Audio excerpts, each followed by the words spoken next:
अस्सलाम वालेकुम फ्रेंड्स, आप देख रहे हैं हमारा YouTube channel Al Makka tech and business hub और मैं हूं उस्मान हुसैन। तो दोस्तों, सीपीआई इन्फ्लेशन रिपोर्ट यहां पर बिल्कुल तैयार बैठी है मार्केट में रिलीज होने के लिए, लेकिन उससे पहले एक अदद फोरकास्ट यहां पर आपके साथ शेयर की जाएगी और ये वक्त हमारे लिए यकीनन यहां पर अहमियत का हामिल है, क्योंकि जब भी कोई ऐसी मार्केट में रिपोर्ट आनी हो तो उसकी फोरकास्ट से हम बहुत कुछ सीख सकते हैं। इसके बाद दोस्तों, इन्फ्लेशन कहाँ का रुख इख्तियार करेगी, कमोडिटीज़ की मार्केट, क्रिप्टो मार्केट और दूसरे तजारती सेक्टर्स, क्योंकि आज है दोस्तों फ्राइडे क्लोजिंग का दिन और यह दिन बहुत अहमियत का हामिल हमेशा रहता है, चाहे आप दुनिया के किसी भी कोने में रहते हों। इसका ताल्लुक सिर्फ एशियन कंट्रीज़ के साथ नहीं, दुनिया के हर मुल्क के साथ है। सो दोस्तों, तैयार हो जाएं, एक बड़ी रिपोर्ट और उसकी यहाँ पर फोरकास्ट मैं आपके साथ शेयर करने वाला हूँ। इससे पहले आपने क्या करना है, वीडियो को करना है लाइक, चैनल को करना है सब्सक्राइब। अगर आप चाहते हैं कि आने वाले दिनों में आपसे हमारी किसी भी एक वीडियो का नोटिफिकेशन मिस ना हो तो बेल आइकन के बटन के साथ साथ ऑल के बटन को भी क्लिक कर दीजिएगा। So guys, be ready. ये मैं आपको बार बार रेडी करने का इसलिए कह रहा हूँ कि मार्केटों ने यहाँ पर दो रिपोर्टें जो शेयर की हैं वो यूएस इकोनॉमी के हक में थी। उन्होंने यहाँ पर सीपीआई की ग्राउंड किसी हद तक क्लियर कर दी है, लेकिन इसे हम आखिरी फैसला यानी कि ख़त्मी फैसला नहीं समझ सकते। जनवरी की सीपीआई इन्फ्लेशन रिपोर्ट होगी दोस्तों। मैं बिगनर्स को बताता चलूं कि जो फरवरी के महीने में यानी कि हाज़र मंथ में आप जो भी यूएस से आने वाली रिपोर्ट देखते हैं वो पिछले मंथ की रिपोर्ट होती है, उसी से अगले मंथ का लाएअमल जो है यहाँ पर देखने को मिलता है। तो दोस्तों याद रहे, मैं आपको अलर्ट के तौर पे बताता चलूं कि अभी तक शटडाउन के जो काले बादल हैं वो अभी तक ख़त्म नहीं हुए। किसी भी वक्त हमें ये खबर सुनने को मिल सकती है और उसकी जो शटडाउन की जो ऑड्स हैं वो 79% से बढ़ के दोस्तों 80.50% तक पहुंच गए हैं। लगभग 80% ही इन्हें हम यहाँ पर कंसीडर करेंगे। तो दोस्तों, कंज्यूमर प्राइस इंडेक्स का मतलब क्या होता है और ये किस तरह मार्केट को मैयर करेगी, मैं आपको बता देता हूँ। देखें गाइस, नौकरियां कितनी गई, नौकरियां कितनी मिली, कितने लोग घर में बैठ के खा रहे हैं, ये सारी चीज़ें मैं आपको बता चुका हूँ। अब बात आने वाली है दोस्तों फूड सेक्टर की।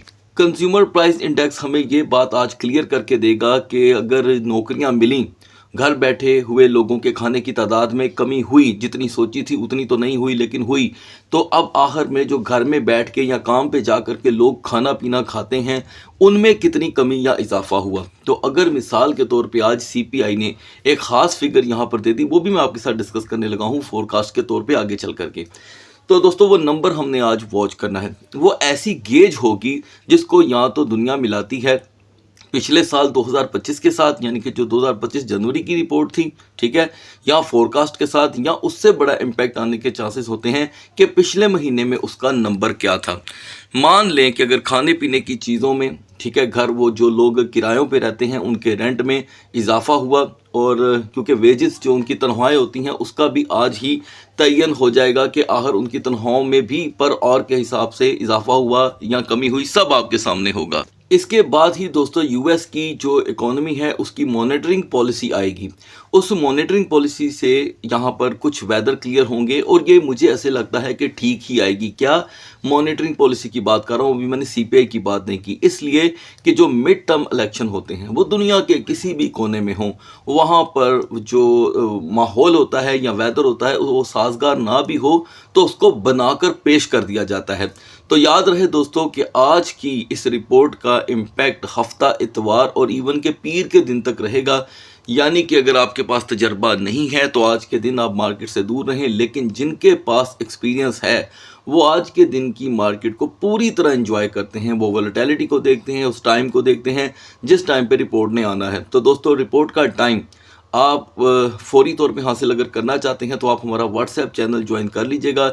जैसे ही इसकी एक्यूरेट टाइमिंग हमें मौसूल होगी, हम उसकी रिपोर्ट पूरी तरह से व्हाट्सएप चैनल में शेयर कर देंगे। लिंक वीडियो की डिस्क्रिप्शन में मिल जाएगा, आप ज्वाइन करें और फौरी तौर पे रिपोर्ट हासिल करें। बल्कि रिपोर्ट आने से भी 30 मिनट पहले आपको अलर्ट दिया जाता है, ठीक है जी। तो ये अलर्ट हासिल करने के लिए आज आप अपने मोबाइल्स के जो नोटिफिकेशन है वक्ती तौर के लिए ऑन कर लीजिएगा, जब मिल जाए तो फिर ऑफ़ कर दीजिएगा ताकि आप बाद में डिस्टर्ब ना हो। तो दोस्तों, यहाँ पर अब कुछ मैं आपके साथ पैराग्राफ्स हैं और चार्ट हैं वो मैं आपके साथ शेयर कर दूँ। देखें, यूएस का जो कंज्यूमर प्राइस इंडेक्स था जनवरी 2021 का, जो ईयर के हिसाब से, यानी कि सालाना, साल टू साल अगर हम जोड़ें तो यहाँ पर पता चलता है कि हर सूरत इसमें कभी इजाफा देखने को मिला और कभी डाउन मोमेंटम। अभी फ़िलहाल सूरत हाल यहाँ पर पहुंची है कि चीज़ों को चाहकर भी ये पिछले साल के लेवल के साथ मैच नहीं कर पा रहे। अब पिछले साल में और इस साल में फ़र्क क्या है? पिछले साल दोस्तों चटा जो ट्रंप हैं वो नए नए हुकूमत में आए थे और उन्होंने हुकूमत में आते ही सारा कुछ ठीक करके रख दिया। वो आर्जी था, टेम्पररी था, या उसको एक डिज़ाइन करके पेश किया गया था, ये तो खैर कोई नहीं जानता। लिहाजा अब चीज़ों को उसके साथ मैच करने की फिर एक मरतबा कोशिश की जा रही है। आप जानते हैं कि इस वक्त जो जियोपॉलिटिक्स है वो थोड़ी बहुत ठंडी हुई है, लेकिन ये ज़्यादा देर तक चलने वाला नहीं है। कोई ना कोई ख़बर यहाँ पर जब सर निकालेगी तो हमें यहाँ पर जो DXY इंडेक्स है, यानी कि जो डॉलर इंडेक्स है, वो किसी भी वक्त कमज़ोर होता हुआ दिखाई दे सकता है। तो दोस्तों अब बढ़ते हैं जल्दी से फोरकास्ट की तरफ। तो गाइस जो 13 जनवरी को रिपोर्ट आई थी साल 2025 दिसंबर की, उसमें प्रीवियस भी 2.7 था, फोरकास्ट भी 2.7 थी और एक्चुअल भी 2.7 था, यानी कि तीनों चीज़ें बराबर थीं और मार्केट को कोई ज़्यादा सहारा नहीं मिल सका, जिसकी वजह से मार्केट थोड़ी बहुत डाउन कर गई थी। और कमोडिटीज़ जो थीं वो पहले इस रिपोर्ट के आने पर गिरी, ठीक है, 2-3 दिन तक गिरी रहीं और अचानक उन्होंने फिर से एक प्रेशर गेन किया। और आई होप कि आपको हर चीज़ याद होगी मंथ ऑफ जनवरी की। तो लिहाजा यहाँ पे 2.7 प्रीवियस है दोस्तों। अब देखना ये है कि क्या प्रीवियस के मुताबिक मार्केट आती है। अब हमें यहाँ पर ज़्यादा सोचने की ज़रूरत नहीं है, इसलिए कि प्रीवियस और फोरकास्ट दोनों सेम हैं। और अभी के लिए यहाँ पर हमें ये देखना है कि क्या महंगाई, यानी कि जो चीज़ें हैं वो महंगी हुई, ठीक है, या सस्ती हुई। सपोज़ यहाँ पे नंबर थोड़ा सा इंक्रीज़ कर जाता है तो फिर ये मार्केट के लिए आज एक साइन ऑफ बुलिश भी बन सकता है। मज़ीद मालूमात आपको मिलती रहेगी। बढ़ते हैं मार्केट की तरफ। मिडनाइट डिप के बाद दोस्तों BTC उस तरह तो रिकवर नहीं कर सका जिस तरह उम्मीदें की जा रही थीं। लिहाजा हमने 65,116 का जब लो देखा तब से लेकर अब तक BTC बाउंस ही कर रहा है। और मज़ीद जो तजज़िया है BTC और इथेरियम का वो मैं लास्ट में डिस्कस करूँगा। आगाज़ करते हैं XRP से। तो दोस्तों XRP की अभी भी जो बाउंसिंग बैक सपोर्ट है वो 1.33 है और यही रहेगी। ज़्यादा से ज़्यादा रेजिस्टेंस 1.38 तक देखी जा सकती है और उसकी भी वजह यह है कि XRP आज अचानक मॉर्निंग टाइम पे अपना वॉल्यूम जो है गेन करता हुआ दिखाई दे रहा था। इसे ये भी कहा जा सकता है कि थोड़ा सा आगाज़ हो सकता है, लेकिन मज़ीद अपडेट जो है जानने की ज़रूरत रहेगी। नाउ BNB की दोस्तों सपोर्ट थी 600 की, जिसके ब्रेक होने पे आपको बताया गया था कि हम 592 तक का लो देखेंगे। सो गाइस हम यहाँ पर 592 के लो के बाद थोड़ी देर के लिए 600 पे आए, लेकिन इस वक्त BNB के लिए 600 को कंटिन्यू करना काफ़ी दुश्वार दिखाई दे रहा है। तो साइन ऑफ रिलीफ जो है दोस्तों वो 605 के बाद ही आपको दिखाई देगा। अदरवाइज दोबारा से BNB 590 का डिप ले सकता है वॉलेटिलिटी के दरमियान 9 सोलाना जो मिड नाइट में 77.70 पे था। इसने अपने दिन का आगाज़ फिर से दोस्तों लो मोमेंटम से किया, इवन कि हमने 76.60 तक का लो देखा और कुछ ही देर पहले हम 79.10 पे आए हैं। यही वो दोस्तों लेवल है जिस पे सोलाना को पोटेंशियल चाहिए। अगर सोलाना यहाँ पे पोटेंशियल हासिल नहीं कर पाता, सपोज 80.50 तक हम दोबारा नहीं आ पाते और 45 मिनट की रेजिस्टेंस भी नहीं मिलती, तो सोलाना फिर से उल्टे पैरी आपको 77 पे दिखाई देगा। नाउ BCH करंट सिचुएशन में दोस्तों आपको अपडेट किया गया था कि BCH को 505 टू 510 की रेजिस्टेंस जनरेट करनी होगी। तो दोस्तों इसने ये रेजिस्टेंस जनरेट तो की, लेकिन ये 515 से ज़्यादा आगे नहीं जा पा रहा। अभी भी मैं 505 को इसकी सपोर्ट कंसीडर करता हूँ जो कमज़ोर है, लेकिन डिप से हम ज़्यादा से ज़्यादा 492 का लो देख सकते हैं और रिकवरी लेवल जो है वो 517 तक रहेगा। अब आते हैं दोस्तों जल्दी से Zcash की तरफ, क्योंकि मार्केट के ये वो फंडामेंटल्स हैं जो इस वक्त तेज़ी से मूवमेंट दे रही हैं। तो मैं Zcash जो मिडनाइट में दोस्तों हमें नॉर्मली 234 के ऊपर देखने को मिल रहा था, 234 पे इसने अर्ली मॉर्निंग में फिर से एक रिवर्स गिर दिया 228 का, यानी कि ये 230 को बहुत अच्छे से ग्रैब करके बैठा हुआ है। लेकिन यहाँ से इसका वॉल्यूम ना गेन कर पाना, हालांकि परसों हमने 245 का हाई देखा था, वो भी टेम्पररी था। यहाँ पे 230 पे ओवरस्टे, 225 और 235 के दरमियान इसकी स्लोट जो है वो परमानेंटली ओपन रखता है। अब आते हैं दोस्तों XAUT पे, जिसके इर्द गिर्द इस वक्त दुनिया भर की मार्केटें घूम रही हैं। हमारी मिडनाइट की सपोर्ट थी 4905 और रेजिस्टेंस 4905 से 4915, यानी कि 4905 से 4915 इसकी सपोर्ट थी। अर्ली मॉर्निंग में दोस्तों आपने देखा कि आसानी से इसकी सपोर्ट टूट गई। हमने 4870 का लो देखा और रिकवरी भी बहुत खूब रही 4970, यानी कि वोलेटिलिटी के मामले में ये इस वक्त बीटीसी और इथेरियम को भी टफ टाइम दे रहा है। अभी भी मैं समझता हूं कि इसकी स्ट्रॉन्गर सपोर्ट 4905 से 4910 ही रहेगी और मोर पंप देखने के लिए रेजिस्टेंस है आपके पास दोस्तों 4960 से 4965 की। सपोज अगर हम ये 4960 4965 से रिजेक्ट होते हैं तो इसमें कोई शक ही नहीं है कि XAUT आपको दोबारा उल्टे पैरी 4930 तक लेकर के आ सकता है।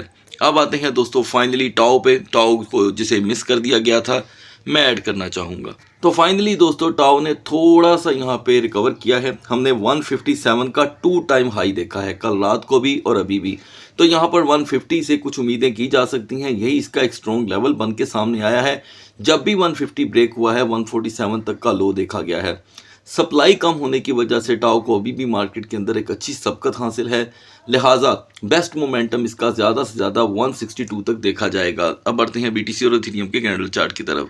सो guys now we are on the chart of BTC और मिडनाइट डिप के बाद जैसे कि मैंने आपको बताया कि हम 66,814 का हाई देख चुके हैं और रिजेक्शन ऐसे है कि ख़त्म होने का नाम ही नहीं लेती। तो ओवरस्टे ऑन 66,000 जो कि हम पहले से ही वहाँ पे खड़े हैं, नॉर्मली यहाँ पे 65,000 की सपोर्ट को आज दोस्तों तोड़ देगा। ठीक है, अगर हमने 66,000 को आज ब्रेक किया तो ये मोमेंटम बड़ा समझ लें कि सेंसिटिव है। 66,500 से 66,800 तक मार्केट को कंटिन्यूसली अपर साइड पे यहाँ पर रहना होगा। ये वही लेवल होगा जो बीटीसी को मजबूत रखेगा। जैसे ही हम 66,000 को यहाँ पर ब्रेक होता देखेंगे या यहाँ पर कोई भी आपको बेरिश कैंडल बनती हुई दिखाई देती है जिसका शेडो डाउन साइड पे बढ़ता ही चला जाए तो यहाँ पे मार्केटों के लिए मसाइल पैदा हो सकते हैं। लिहाजा हमें यह भी नज़र रखनी होगी कि मार्केट में ख़ास करके बीटीसी में आपको अचानक डोमिनेंस हाई होता ना दिखाई दे, क्योंकि बाज़ औक़ात ऐसा होता है कि डोमिनेंस हाई होना शुरू जब हो तो वेल्स जो हैं वो फौरी तौर पे बीटीसी के लो लेवल का फ़ायदा उठाते हुए इसे यहाँ पर अपर साइड पे लेके जाने की कोशिश करते हैं। अलबत्ता दोस्तों जो स्ट्रॉन्गेस्ट इसकी पोजीशन होगी आज की वो 68,500 की है और रिजेक्शन का एलिमेंट तो रहेगा ही। हेल्पफुल टोकन है ADA और डॉज। बढ़ते हैं इथेरियम के कैंडल चार्ट की तरफ। इथेरियम जो मिडनाइट में 1918 पे था, 1918 पे, उसने मॉर्निंग में ज़्यादा से ज़्यादा जो अपना कद निकाला दोस्तों वो सिर्फ 1958 तक का था। आपको अपडेट किया गया था कि 1950 तो हम नॉर्मली देख सकते हैं और ज़्यादा से ज़्यादा रेजिस्टेंस रहेगी 1975 with the help of rejection. तो वही हुआ, हम 1958 पे ज़्यादा देर तक स्टे नहीं कर पाए। अभी कुछ ही देर पहले हमने 1928 तक का भी लो देखा है। तो इसका मतलब ये हुआ कि इथेरियम स्ट्रगल कर रहा है। याद रखिएगा कि इथेरियम की वॉलेटिलिटी आज बड़ी ख़तरनाक हो सकती है, यानी कि 1955 से अगर मार्केट सेकंड ट्रेडिंग सेशन का आगाज़ करती है तो मार्केट इसे 1990 या 2000 का वक्ती पंप दिखा सकती है।